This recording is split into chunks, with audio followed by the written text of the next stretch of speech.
Today I'm going to share something with you that sounds completely insane. It's either going to be the easiest way to buy a house or it's going to turn into an absolute disaster. I'm talking about buying a house with no tax returns. When I heard that, I had to jump in and look at the fine print. I had to get the details so I can share it with you because it sounds a little too good to be true, but it actually gets crazier. Not only can you get approved to buy a house and you don't have to have tax returns, but these loans are being done and approved in days, not weeks and months. So let's jump in. All right, first things first, what type of loan is this? You see, normally when you buy a house, you have to have W-2s, tax returns, verification of employment, but this loan is a little bit different. They're looking at cash flow, they're looking at bank statements, which sound easier, however, it can be a little riskier. So I had to jump in and find a lender actually doing this and ask them a simple question: are people really buying houses this way? The answer is absolutely yes, and here's where things got interesting. They're not asking for tax returns. They don't want to see them. They are, however, looking at bank statements. They're looking at deposits that you've made and on a consistent basis over the last year. You see, they're not judging you over all the other stuff, W-2s and all that. They just want to see how consistent your cash flow has been over the last year so they can use that as the basis to give you a mortgage. You see, this type of loan is designed for people who write off a lot of things. I'm talking about business owners. As a business owner, you have a lot of deposits that come in and you have a lot of deductions. And those deductions are legal deductions that you can deduct from your income and able to lower your income basis so you pay less money in taxes.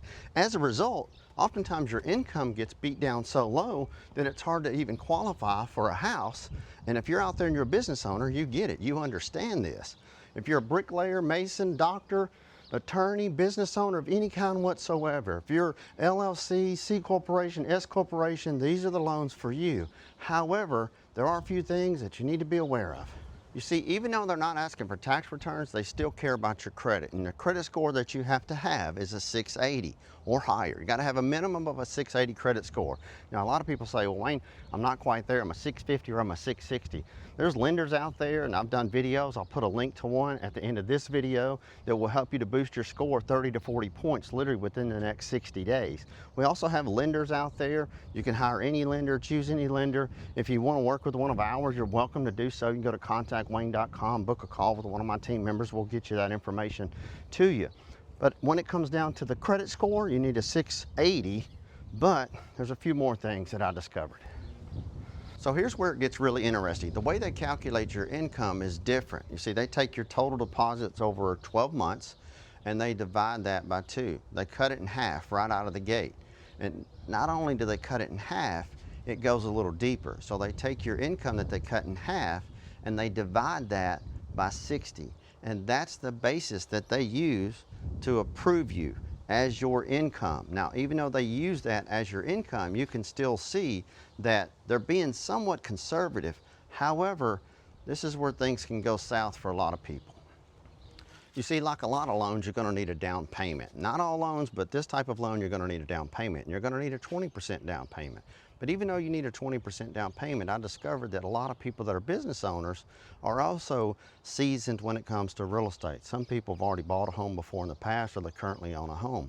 And then I dove a little deeper and found out, where does the money have to come from? It doesn't just have to come from one account. It just doesn't have to just be sitting in one place. There are multiple places that you can pull the money from to be able to use as your down payment. And once I found that out, qualifying for this type of loan, it was a total game changer. And that's when it started to make sense for me and a lot of business owners, because most business owners already own a house. You've been seasoned in your business for a while and you own a home. You may want to make that transition, and you have a lot of equity, more than ever before. There's more equity in people's homes than ever before in the history of the United States. And here's the reason why. For 14 years, mortgage interest rates never went over 5.25%. Approximately 67% of the people that own a home that have a mortgage have less than a 5.25% interest rate. As a result, people have stayed in their homes longer. Property values, you'll agree, have gone up substantially, and with a 5.25% interest rate or lower, a lot of people got 2.9 or 3.9. I mean, feel free to chime in and give me a thumbs up if you've got a low rate. And it boils down to you're paying a lot less in interest and more towards the principal balance. A lot of people put their homes on 15-year mortgages as opposed to 30. So they have a sizable equity. So you don't have to sell your house. You can do a second mortgage if you wanted to and pull that out and rent your property out if you wanted to, or you can sell your house and use that equity to use on your down payment when you upgrade your home. Now, a big concern for people, and I get this question a lot, is, Wayne, what if I move? Do I have to move? Do I have to sell my house? You don't have to sell your house, but here's the thing that makes it a smooth transition. If you say, Wayne, I want to sell my house and I want to get connected with one of your folks and we want to do this loan, right? We make it really simple. You put your property on the market, you get a contract on your house, regardless of where you are. I tell everybody, if you can hear my voice and see my face, we can help you sell your house. You can simply go to contactwayne.com. You can click, I want to sell my home, and then from there we can just get you in the process with one of our top local brokers in the area. But quite simply, we make it smooth and easy, and here's how. You can sell your house and move into your new house. The equity that comes from the sale of your house is calculated on paper with the lender.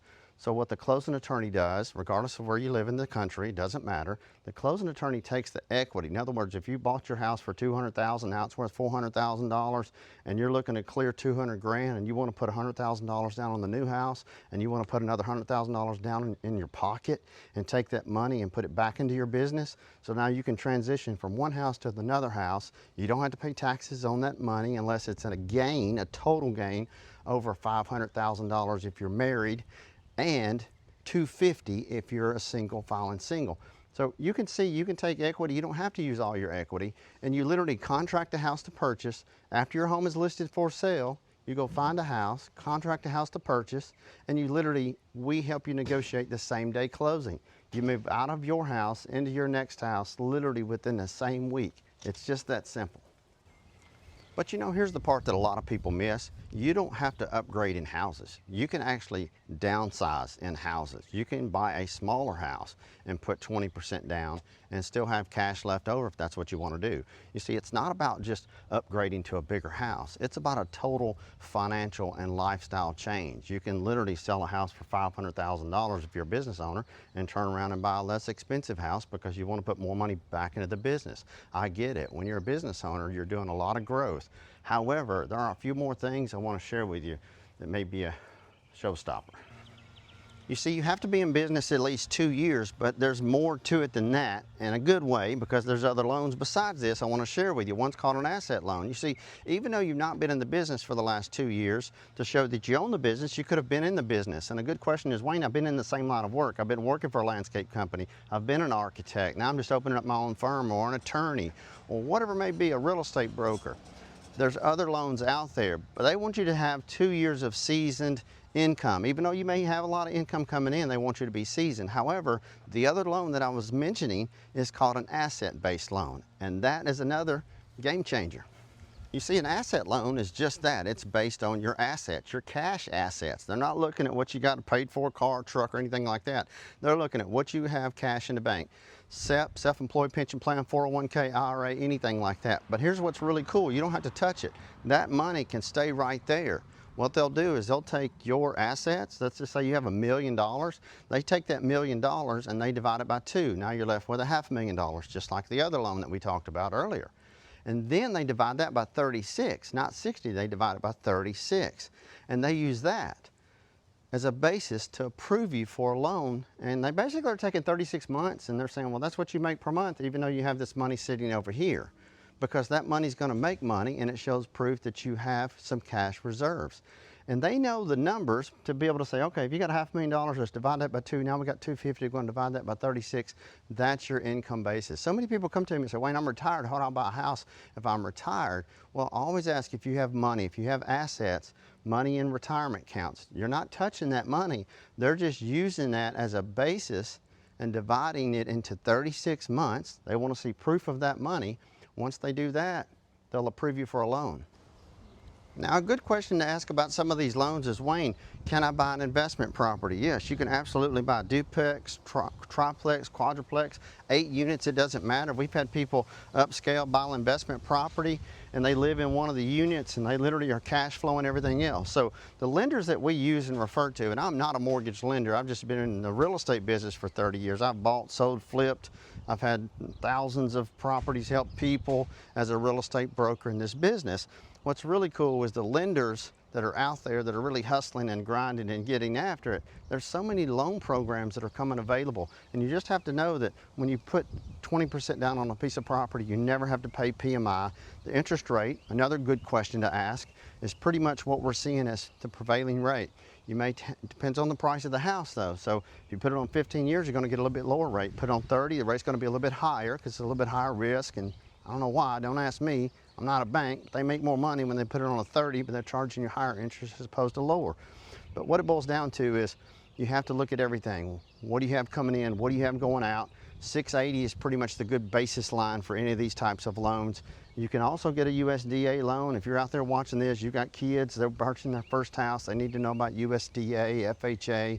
USDA, you can buy a house with a 620 or higher credit score. You've been on your job for 2 years. FHA, you only need 3.5% down. A lot of people are not aware that if you are working, whether you're self-employed, you've been self-employed for a couple of years, you do file taxes and you don't want to go 20% down route, you can get a conventional loan with only 5% down. So listen, I'm Wayne Turner. Thank you for watching. I hope you got a lot of good information out of this. So subscribe to the channel, give me a thumbs up, as I mentioned before, and I always do. I'm a big believer in you learn it, you master it, and you teach it, and then you pass it on. Until next time, may God bless you and your family.